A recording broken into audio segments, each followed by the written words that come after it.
Ποια χρονιά ξεκίνησε ο πρώτος παγκόσμιος πόλεμος? Προ-Χριστού είναι. Μετά Χριστού. Είμαι με την Πολίνα. και Θέκλα. θα παίξουμε. Θα παίξουμε μπουρλότο. Πρώτη ερώτηση. Ποιο είναι το ποσοστό των ανθρώπων που παρακολουθούν τους πρώην τους στα social media?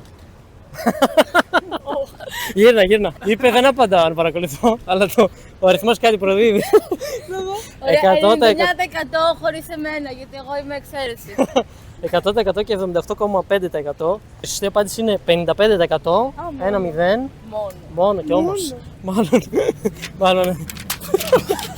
Take 2. Ποια χρονιά ξεκίνησε ο πρώτος παγκόσμιος πόλεμος? Αμάν, περίμενε. Προ-Χριστού είναι. Μετά Χριστού. Δεν μπορώ να βοηθήσω. Σίγουρα είναι πριν το δεύτερο πάντως. 1800 και 1823. Η σωστή απάντηση είναι 1914. Άρα είμαι πιο κοντά. Παρόλα αυτά πήρε στον πόδο με το 1823. Μπράβο. Ποιο είναι το 15% του 100? 4 λέει και 15.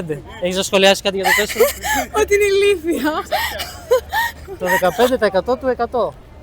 Η σωστή απάντηση είναι 15. Γιατί είναι το 15% του 100. Τι? Κατάλαβες? Όχι. Πώς είναι 4, εξήγησέ το μου.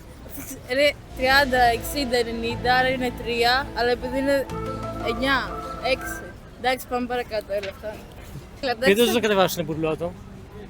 Είναι παιχνίδι, εφαρμογή. Ναι, είναι εφαρμογή. Και είναι τέτοια φάση. Είναι τέτοια φάση. Παιδιά, Σας κατεβάστε άρεσε? το τέλειο.